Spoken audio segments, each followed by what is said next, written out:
Welcome to I news. పొరుగు దేశం బంగ్లాదేశ్ భారతదేశంతో తన దౌత్య సంబంధాలను నడిపే శైలిని పూర్తిగా మార్చేస్తూ ఒక సంచలన నిర్ణయం తీసుకుంది. న్యూఢిల్లీలోని తమ హై కమిషనర్ రియాజ్ హమీదుల్లాను హఠాత్తుగా బాధ్యతల నుంచి తప్పించి ఆయన స్థానంలో స్వయంగా తమ దేశ విదేశాంగ కార్యదర్శి అసద్ ఆలం సియామ్ను ఢిల్లీకి పంపాలని ప్రధాని తారిక్ రెహమాన్ ప్రభుత్వం నిర్ణయించింది. కేవలం ప్రచారాలు, సాంస్కృతిక వేడుకలకే ప్రాధాన్యం ఇచ్చే పాత తరహా దౌత్యానికి స్వస్తి చెప్పి ఖచ్చితమైన ఫలితాలే ప్రాతిపదికగా బంగ్లాదేశ్ తీసుకున్న ఈ కీలక నిర్ణయం వెనుక ఉన్న అసలు కారణాలను ఈ స్పెషల్ స్టోరీలో చూద్దాం. పొరుగున ఉన్న భారతదేశంతో దౌత్యపరమైన వ్యూహాలను, బంధాలను పూర్తిగా సరికొత్తగా మార్చేస్తూ బంగ్లాదేశ్ ప్రభుత్వం ఒక సంచలన నిర్ణయాన్ని ప్రకటించింది.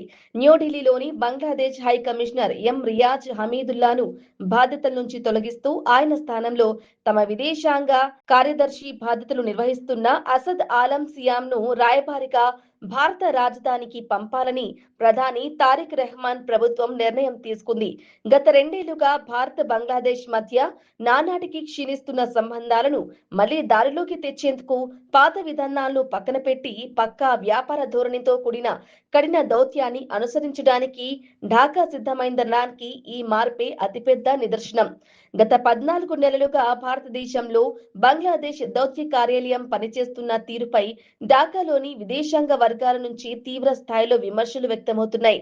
2025 ఏప్రిల్ 14న బాధ్యతలు స్వీకరించిన హై కమిషనర్ హమీదుల్లా ఇరు దేశాల మధ్య నమ్మకాన్ని పెంచుతామనే పేరుతో భారతదేశంలో దాదాపు 10కి పైగా రాష్ట్రాల్లో విస్తృతంగా పర్యటించారు. త్రిపుర, అస్సాం, మేఘాలయ, గుజరాత్, మధ్యప్రదేశ్, కేరళ, రాజస్థాన్, ఉత్తరాఖండ్ వంటి అనేక ప్రాంతాలకు వెళ్లారు. అక్కడ ఉన్న యూనివర్సిటీలలో ఉపన్యాసాలు ఇవ్వడం, సాహిత్య ఉత్సవాల్లో పాల్గొనడం, అంతర్జాతీయ యోగా దినోత్సవాలను వైభవంగా నిర్వహించడం వంటి పనులతో ఆయన చాలా బిజీగా కనిపించారు. అయితే హై కమిషనర్ హమీదుల్లా జరిపిన ఈ సుదీర్ఘమైన పర్యటనలు, హడావిడి అంతా కేవలం పబ్లిసిటీ కోసమే తప్ప ఇరు దేశాల మధ్య అసలైన సమస్యలను పరిష్కరించడంలో ఏ మాత్రం ఉపయోగపడలేదని బంగ్లాదేశ్ ప్రభుత్వంలోని విమర్శకులు భావిస్తున్నారు. ఒకవైపు రాయబారి దేశమంతా తిరిగి సాంస్కృతిక కార్యక్రమాల్లో పాల్గొంటుంటే, మరోవైపు సాధారణ బంగ్లాదేశ్ పౌరులు భారతదేశానికి రావడానికి తీవ్రమైన వీసా కష్టాలను ఎదుర్కొన్నారు. చివరికి ఢాకాలోని భారత రాయబారి నేరుగా జోక్యం చేసుకుంటే తప్ప ఆ వీసా సమస్యలు కొలిక్కి రాలేదు. అంటే రాయబారి స్థాయిలో జరగాల్సిన కీలక పనులు పూర్తిగా మూలన పడ్డాయనే నిందలు ఆయనపై పడ్డాయి. దీనికి తోడు ఇరు దేశాల సరిహద్దుల్లో ఉద్రిక్తతలు, చొరబాట్లు, భద్రతా సమస్యలు ఏమాత్రం తగ్గకుండా అలాగే ఉండిపోయాయి. చైనాతో పెరుగుతున్న ప్రాంతీయ పోటీ, సరిహద్దు వలసల నియంత్రణ, భద్రతాపరమైన ఆందోళనలు వంటి అతిపెద్ద భౌగోళిక రాజకీయ సమస్యలు ముట్టడిస్తుంటే కేవలం సాంస్కృతిక వేడుకలతో, ఉపన్యాసాలతో దౌత్యాన్ని నడపడం సాధ్యం కాదని బంగ్లాదేశ్ పాలకులు ఆలస్యంగా గ్రహించారు. రెండు దేశాల మధ్య దెబ్బతిన్న బంధాలను బాగు చేయడానికి పాతకాలపు మెత్తటి వైఖరి పనికిరాదని, ఖచ్చితమైన ఫలితాలు ఇచ్చే విధానమే అవసరమని స్పష్టమైంది. హై కమిషనర్ హమీదుల్లాను హఠాత్తుగా బదిలీ చేయడానికి ప్రధాన కారణం ఇటీవల న్యూఢిల్లీలోని ఇందిరాగాంధీ అంతర్జాతీయ విమానాశ్రయంలో జరిగిన ఒక అవమానకరమైన సంఘటనని తెలుస్తోంది. బంగ్లాదేశ్ ప్రధాని తారిక్ రెహమాన్ వ్యూహాత్మక ముఖ్య సలహాదారు జహీద్-ఉర్-రెహమాన్ అధికారిక పర్యటన నిమిత్తం భారత్ వచ్చినప్పుడు ఢిల్లీ విమానాశ్రయంలో ఇమ్మిగ్రేషన్ అధికారులు ఆయనను గంటల తరబడి నిలిపివేశారు. ఆ సమయంలో బంగ్లాదేశ్ రాయబారి హమీదుల్లా స్వయంగా విమానాశ్రయంలోనే ఉన్నప్పటికీ తన దేశానికి చెందిన అత్యున్నత స్థాయి అధికారికి జరిగిన ఆ ఆలస్యాన్ని, అవమానాన్ని అడ్డుకోలేకపోయారు. దీంతో మనస్తాపం చెందిన ప్రధాని సలహాదారు తన పర్యటనను మధ్యలోనే రద్దు చేసుకుని బంగ్లాదేశ్ తిరిగి వెళ్లిపోయారు. ఈ ఒక్క సంఘటన న్యూఢిల్లీలో బంగ్లాదేశ్ రాయబార కార్యాలయానికి ఉన్న ప్రభావం ఎంత బలహీనంగా ఉందో బట్టబయలు చేసింది. హమీదుల్లా హయాంలో బంగ్లాదేశ్ కు భారత్ నుంచి గౌరవం కానీ, వ్యూహాత్మక సడలింపులు కానీ లభించకపోగా ఉన్నత స్థాయి అధికారులు ఇబ్బందులు పడాల్సి వచ్చింది. ఇరు దేశాలు దౌత్యానికి ఇస్తున్న ప్రాధాన్యతలో ఉన్న తేడాను కూడా ఇది స్పష్టంగా చూపించింది.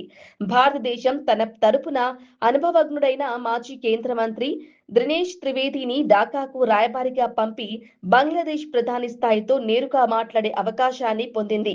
కానీ బంగ్లాదేశ్ మాత్రం భారత్లోని ఉన్నతాధికారులపై ఎలాంటి ప్రభావం చూపలేని ఒక సాధారణ అధికారిపై ఆధారపడింది.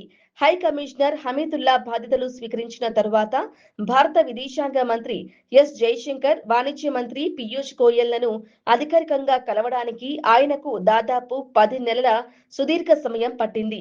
దౌత్య రంగంలో నిర్ణయాలు తీసుకునే స్థాయి వ్యక్తులతో మాట్లాడే అవకాశం వెంటనే లభించకపోవటం అంటే ఆ రాయబారి ప్రభావం తక్కువగా ఉందనడానికి నిదర్శనం.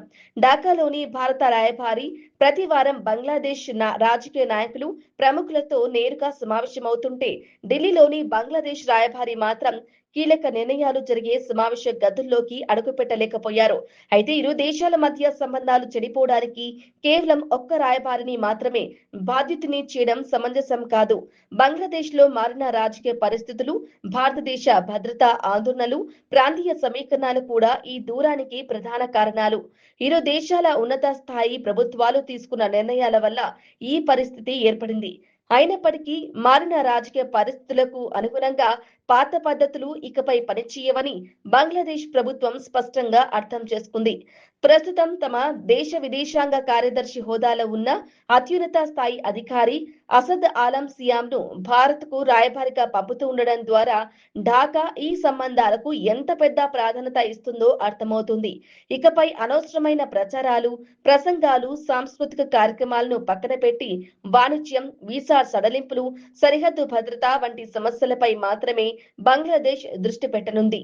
స్పష్టమైన కొలవగలిగే ఫలితాలను సాధించడమే లక్ష్యంగా ప్రధాని తారిక్ రెహమాన్ ప్రభుత్వం ఈ కొత్త దౌత్య వ్యూహానికి శ్రీకారం చుట్టింది.